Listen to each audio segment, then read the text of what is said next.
Picture this. A man in his late 30s stands at the front desk of Westridge Community College's administration building, his weathered hands gripping a manila folder stuffed with military service records. The fluorescent lights overhead cast harsh shadows across Michael Jensen's face as the administrator behind the desk, a thin man with wire-rimmed glasses, and the nameplate Dean Warren Phillips, shakes his head dismissively. "I'm sorry, Mr. Jensen, but your military experience simply doesn't translate to academic credits here at Westridge," Dean Phillips says, barely looking up from his computer. "These certificates may have value in the military, but they don't meet our academic standards." Michael's jaw tightens, the folder crumpling slightly in his grip. "Sir, I spent 8 years as a combat medic. I've performed emergency procedures in active war zones. I've saved lives under conditions most doctors will never experience. And you're telling me that counts for nothing toward a nursing degree?" The dean sighs, removing his glasses and fixing Michael with a condescending stare. "Mr. Jensen, there's a significant difference between battlefield triage and the structured medical knowledge our nursing program requires. Perhaps you should consider starting with some basic courses." Around them, students and staff have begun to notice the exchange, some slowing their pace to listen. Michael's voice remains controlled, but there's an edge to it now. "I've reviewed your credit transfer policies. Veterans Affairs confirmed that my training and experience should qualify for at least 30 credit hours." The dean's smile doesn't reach his eyes. "Well, as the final authority on academic matters at this institution, I've made my decision. You're welcome to begin as a freshman like everyone else." Michael stares hard at the dean, then slowly nods. "I see. And who would I speak to above you?" "That would be President Harris," Dean Phillips replies with a smug smile. "But I should warn you, she rarely overturns my decisions on academic matters." Michael collects his documents, tucking them carefully back into the folder. "Thank you for your time, Dean Phillips.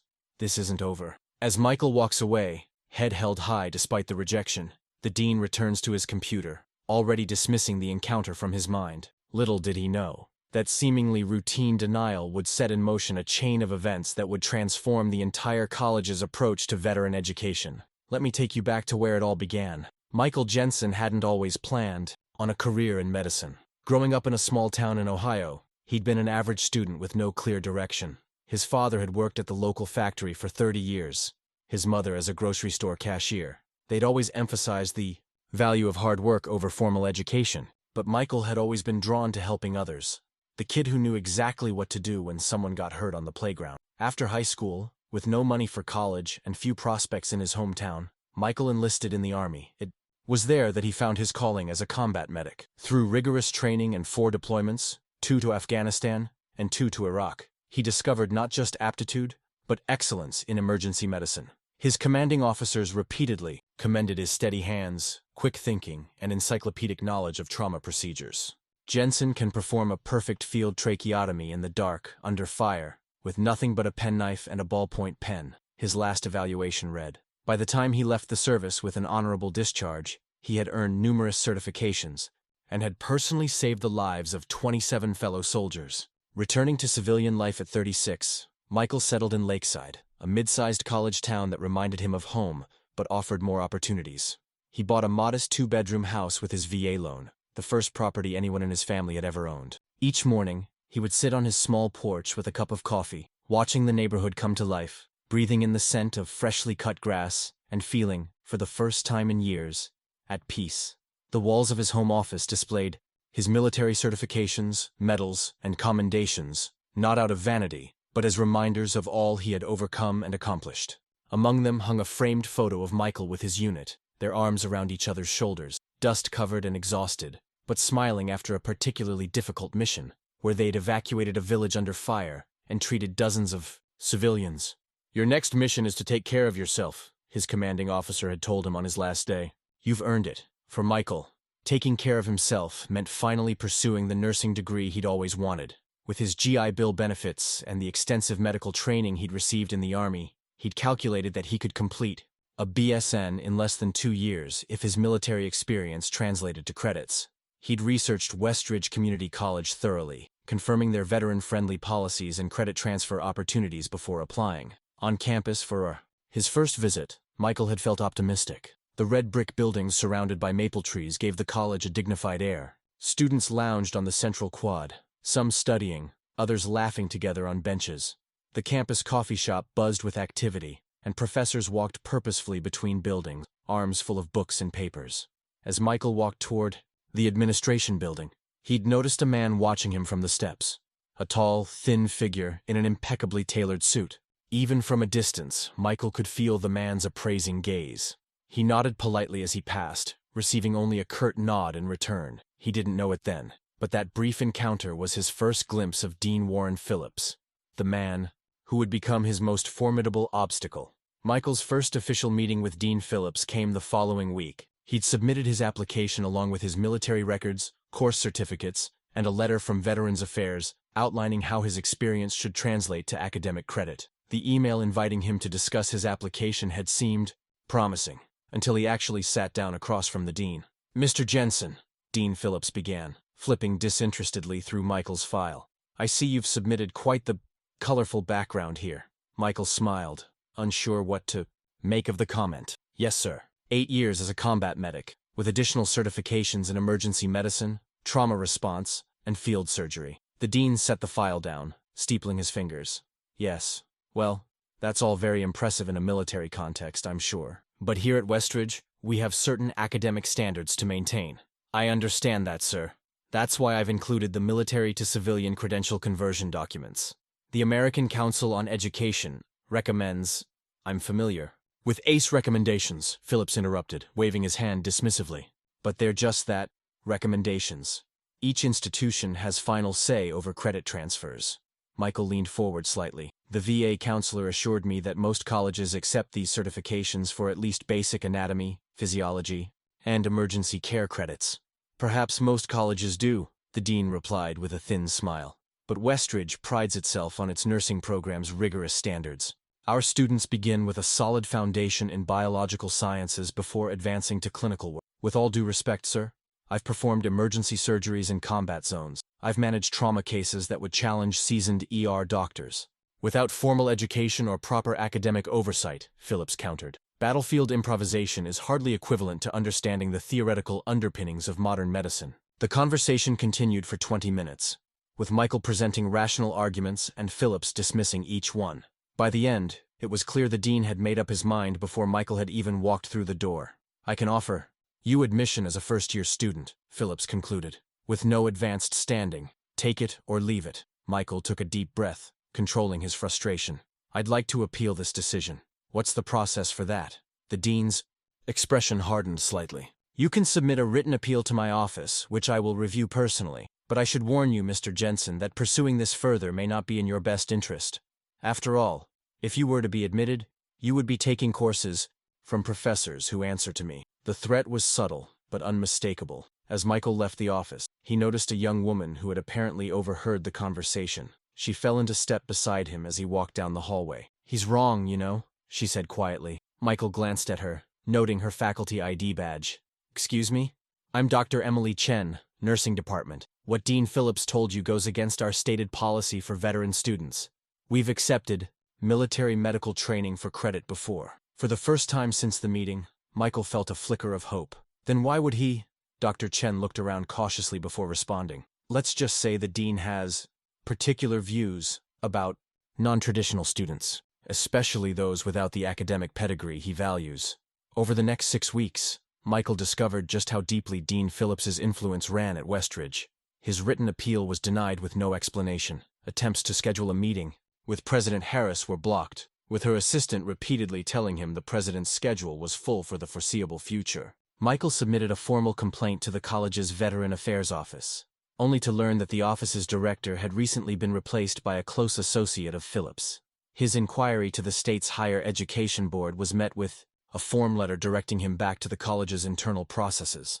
Meanwhile, he'd begun taking prerequisite courses at Westridge, determined not to let the credit issue deter him from his goal. In his anatomy class, he quickly distinguished himself, often knowing answers before the professor finished asking questions. "In my 15 years of teaching, I've never had a student who could diagram the entire cardiovascular system from memory on the first day of class," his professor commented. Other veterans at the college shared similar stories of credit denial, though none had been quite as qualified as Michael. One former military intelligence officer with fluent Arabic had been denied language credits.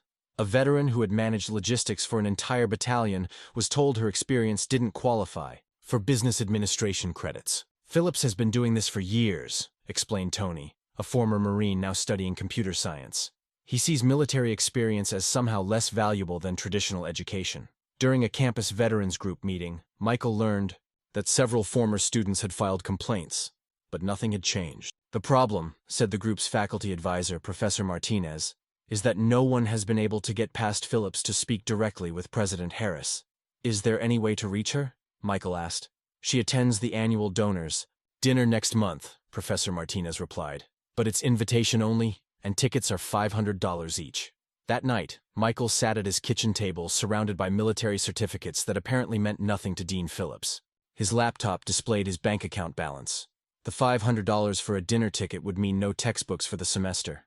But as he looked at the photograph of his unit, he remembered how many obstacles they had overcome together. This was just another mission, and failure wasn't an option.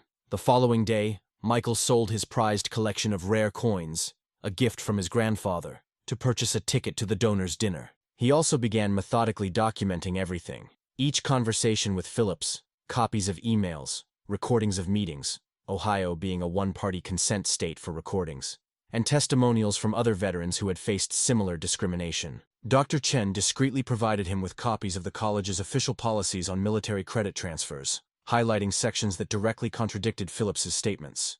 She also shared anonymous data showing that Phillips had denied credit transfers to 94% of veteran applicants over the past 5 years, compared to a 22% denial rate for traditional transfer students.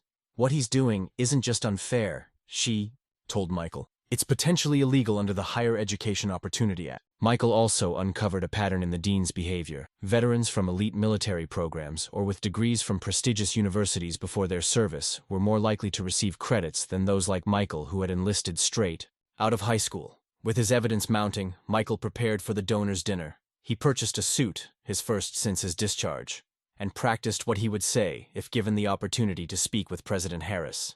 The night before the event, he received an unexpected call. "Mr. Jensen, this is Sandra Willis, President Harris's executive assistant. I understand you're attending tomorrow's dinner." Michael's heart raced. "Yes, that's right. The president has been made aware of your ongoing discussion with Dean Phillips. She's asked that you not approach her during the event about this matter." Michael's grip tightened on the phone. "I see. Did she say why?" "She feels a social function isn't the appropriate venue for such discussions. Dean Phillips is a valued member of our administration, and the president stands by his decisions." After hanging up, Michael sat in stunned silence. Even the president was blocking him. For the first time, he considered giving up, accepting the loss of time and money, perhaps transferring to another institution. But then his eyes fell on a small frame on his bookshelf. Inside was the combat medic's creed he had recited countless times.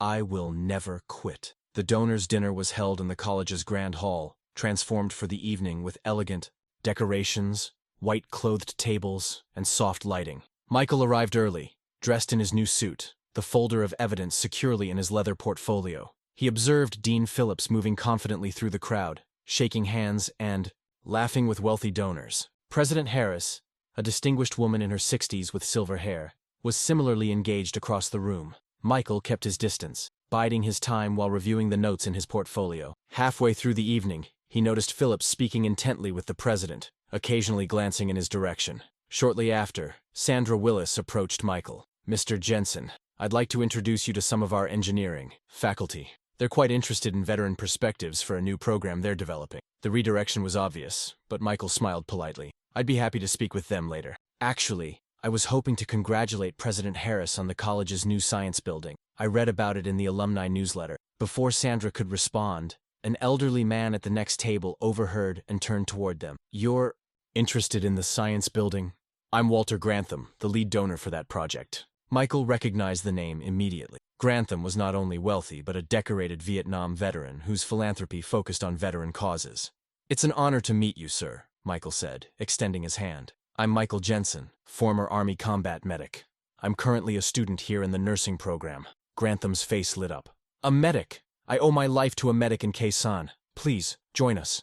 Sandra looked uncomfortable but could hardly object as Grantham pulled out a chair at his table, where President Harris was seated. What followed was Michael's most impactful deployment of all his military training: strategic communication under pressure. As dinner progressed, he respectfully shared his story, never directly criticizing Phillips, but letting the facts speak for themselves. When Grantham asked about his military experience, Michael described procedures and training that clearly impressed the table. "And how many credits did Westridge grant you for this extensive medical training?" Grantham asked innocently. "None, sir," Michael replied simply. "Dean Phillips determined that my experience doesn't meet the college's academic standards." President Harris, who had been listening intently, set down her fork. "None? That can't be right. We have specific policies for veteran credit transfers." "Yes, ma'am," Michael agreed. "I've reviewed those policies thoroughly." He opened his portfolio and respectfully presented the documentation he had gathered, including the pattern of veteran credit denials and the disparate treatment compared to traditional transfers. President Harris's expression grew increasingly concerned as she reviewed the evidence. "Mr. Jensen, I was not aware of these issues. I'd like to discuss this further in my office on Monday morning." From across the room, Dean Phillips watched the exchange with growing alarm. When President Harris shook Michael's hand warmly at the end of the evening, the dean's face had lost all color. Monday's meeting was brief but decisive. President Harris, accompanied by the college's legal counsel, reviewed Michael's complete file and immediately granted him 36 credit hours for his military medical training. She also launched a formal review of all veteran credit transfer decisions made in the past 5 years. "Mr. Jensen," she said as the meeting concluded, "I want to apologize personally for what you've experienced. It appears we've failed not just you but many veterans who deserved better from our institution." The following week, Dean Phillips was placed on administrative leave pending the investigation. By month's end, he had resigned to pursue other opportunities. The college newspaper ran a front-page story about the systematic denial of veterans' credits, featuring Michael's case prominently. Dr. Chen was appointed interim dean of admissions, with a mandate to develop more equitable credit transfer policies. Under her leadership, the college established a dedicated veterans education task force, with Michael invited to serve as a student representative. The ripple effects spread beyond Westridge. Other colleges in the state began reviewing their own veteran credit policies.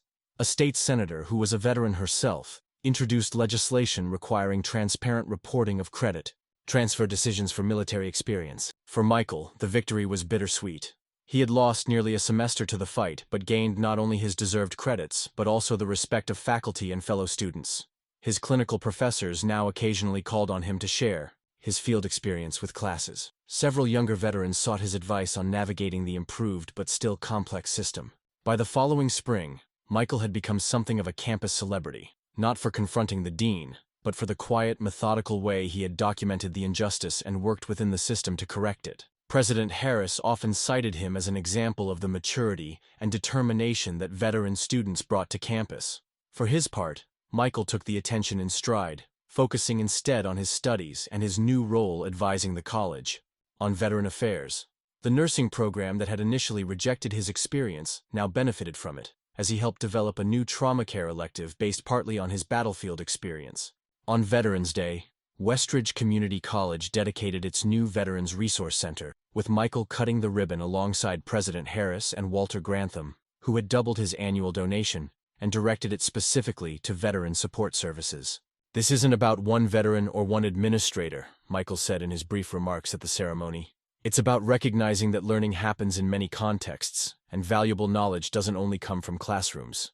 Dean Phillips's replacement, a retired Navy captain with a PhD in education administration, implemented a new system for evaluating military experience that became a model for colleges nationwide. Michael's case study was incorporated into the training for all admissions staff. 1 year after that contentious meeting at the administration desk, Michael sat in Westridge's auditorium in his cap and gown, waiting to receive his nursing degree, completed in just over half the time it would have taken without his hard-won credits.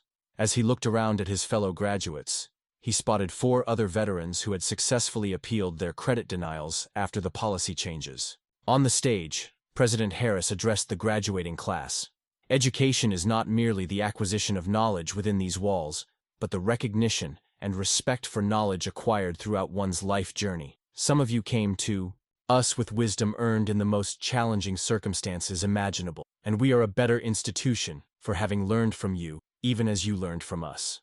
After the ceremony, as families celebrated across campus, Michael returned to the Administration Building, and stood for a moment at the desk where he had first been denied. A new banner hung above it. Westridge Veterans Welcome Center. Dr. Chen, now the permanent dean of admissions, spotted him and walked over. "Feeling nostalgic?" she asked with a smile. "Just thinking about how differently this could have gone," he replied. "If I'd given up, if you hadn't helped, if Mr. Grantham hadn't been at that dinner."